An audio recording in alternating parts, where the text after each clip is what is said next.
पूरे देश की तरह सुल्तानपुर में भी आजादी की 75वीं वर्षगांठ धूमधाम से मनाई गई। स्वतंत्रता दिवस के मौके पर जिले के विभिन्न कार्यालयों और संस्थानों में सांस्कृतिक कार्यक्रमों के साथ साथ तमाम तरह के आयोजन किए गए और उन शहीदों को याद किया गया जिनकी बदौलत आज हम खुली हवा में सांस ले रहे हैं।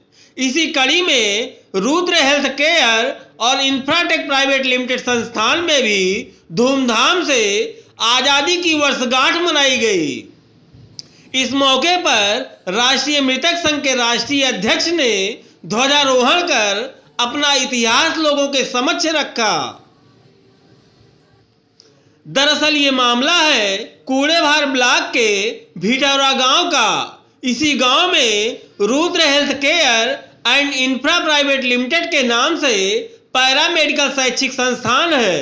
हेल्थ केयर क्षेत्र में कैरियर बनाने के लिए मैनेजिंग डायरेक्टर राम सिंह वर्मा द्वारा इस संस्थान की आधारशिला रखी गई है। इसी संस्थान में आजादी की 75वीं वर्षगांठ आज धूमधाम से मनाई गई। कार्यक्रम में मुख्य अतिथि के रूप में पहुंचे राष्ट्रीय मृतक संघ के अध्यक्ष लाल बिहारी ने ध्वजारोहण किया। इसके बाद संस्थान के छात्र छात्राओं द्वारा सांस्कृतिक कार्यक्रम प्रस्तुत किए गए।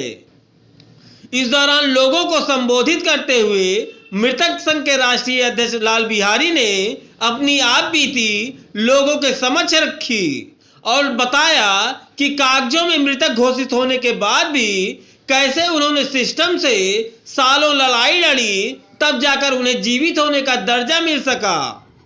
2003 में इग नोबेल पुरस्कार हार्वर्ड विश्वविद्यालय अमेरिका से मिला है। वहाँ उस विद्यालय में रिसर्च किया जाता है। तो मुझको जो पुरस्कार मिला 3 उपलब्धियों पर मिला था। एक तो मृतक संघ बनाना, दूसरी मृत आदमी अपने आप को जीवित मृतक लिखना, और तीसरी मरकर जिंदा होना। तो इस 3 विषय पर मुझे हार्वर्ड विश्वविद्यालय अमेरिका से पुरस्कार मिला है। और यही नहीं, एक मुबारकपुर अरबी विश्वविद्यालय है, वो भी 2003 में वहाँ से मुझे एक पुरस्कार मिला था। हार्वर्ड मतलब वहाँ के संस्थापक रहे, उनके रौजे से। मतलब रौजे का मतलब तो आप लोग समझ गए हैं। रौजे का मतलब होता है कब्रिस्तान। तो मरे आदमी को कब्रिस्तान ही मिलेगा, मिलेगा क्या? तो मुझे वहाँ उनका जो समाधि थी, उनका जो रौजा था, उस रौजे का एक मुझे चिन्ह मिला है और उससे सम्मानित किया गया। और अब सरकार तो यहाँ तो पुरस्कार देने के पक्ष में है नहीं। लोग जो हैं उनको जीवित करने का प्रयास करता हूँ। जैसे मैं तो कागजी मृतक हूँ, लेकिन मेरा मानना है कि भारत में अधिक संख्या में लोग मानसिक मुर्दा हैं, जो जीवित तो हैं लेकिन मानसिक रूप से मर चुके हैं। जिनका अधिकार मर गया हो, जिनका न्याय मर गया हो, जिनकी सच्चाई मर गई हो, जिनका धर्म मर गया हो, जिनका कर्म मर गया हो, जो किसी के न्याय देने के पक्ष में नहीं है, अन्याय करते हैं, वो मानसिक रूप से मृत हैं, जीवित नहीं हैं। उनकी नैतिकता मर गई, उनकी शिक्षा मर गई, उनका ज्ञान मर गया, उनकी मानवता मर गई है। तो मैं ऐसे जो मानसिक मुर्दों द्वारा जो अन्याय किया जाता है, पीड़ित व्यक्तियों की मैं लड़ाई लड़ता हूँ और लड़ता रहूँगा। मैं 9 सितंबर 1986 में विधानसभा में पर्चा फेंका था। लगभग 22 लोग सस्पेंड हो गए, लेकिन उसमें जो पर्चा फेंकने वाला है उसमें लिखा है, कार्रवाई हुई है कि पर्चा फेंकने वाला, हंगामा करने वाला कहाँ का है, भारत का है कि पाकिस्तान का है, किस देश का, नाम नहीं दर्ज किया गया है। तो यहाँ की व्यवस्था, जहाँ कानून बनती है, जहाँ नेता मंत्री बैठे हैं, जहाँ मुख्यमंत्री बैठा है, जहाँ अन्य लोग बैठा है, तो ये व्यवस्था के विषय में क्या कहा जाए। मैं तो बहुत दुखी हूँ, लेकिन लड़ने वाला व्यक्ति को लड़ना चाहिए और अन्याय करने वाले तो अन्याय करवा करेंगे। बकर कसाई का काम है जबे करना, बोटी बोटी गोश्त काट कर बेचना, और खाने वाला का स्वाद तो वही है। तो खाने वाले में तो सभी लोग स्वाद ले रहे हैं, लेकिन जिसकी बलि चढ़ती है उससे पूछिए। जैसे मैं बलि चढ़ा हूँ, मेरे जैसे 1000 लोग बलि चढ़े हैं अन्याय के खिलाफ, और इसलिए मैं आप क्या बताऊँ, बहुत लंबी।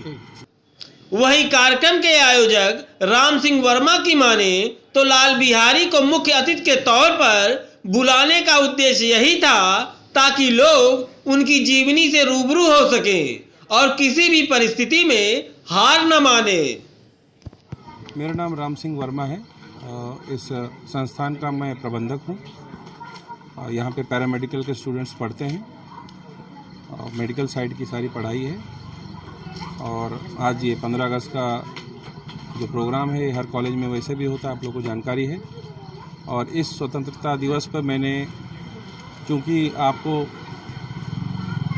आपकी कहानी पढ़ी तो मुझे ये लगा कि स्वतंत्र होना सही लोग इन्हीं से सीखेंगे, इसलिए मैंने आपको श्री लाल बिहारी मित्तल जी को इसका मुख्य अतिथि बना के बुलाया आप लोगों के बीच। उद्देश्य ये था कि हम लोग, मैं खुद पे ही कहता हूँ कि मैं आपसे बहुत ज़्यादा पढ़ा लिखा हूँ, लेकिन मैं इनसे बहुत छोटा हूँ। कि जो लड़ाई इन्होंने लड़ी सिस्टम के खिलाफ बहुत आसान नहीं, आप लोग भी जानते हैं कि सिस्टम कैसे काम करता है, कैसे न्यायपालिका हमारी काम करती है। और अभी आपने कहा ही कि पर्चा इन्होंने फेंका, इसके बाद भी समाचार पत्रों में और अभिलेखों में यही लिखा गया कि कौन आदमी पर्चा फेंका, उसका नाम नहीं लिखा गया, क्योंकि नाम लिख देते तो ये उसी समय जीवित हो जाते। तो मेरा उद्देश्य ये है कि कम से कम इनकी कहानी मैं ज़्यादा से ज़्यादा लोगों तक पहुंचाऊं, ताकि जो लोग अपनी ज़िंदगी से हौसला खो देते हैं, अपने आप को ये इस मुकाम पे पहुंचा लेते हैं कि नहीं अब मेरी ज़िंदगी यहीं से ख़त्म, तो जो इनके बारे में पढ़ेगा उसकी जीने की चाह दोबारा जाग जाएगी।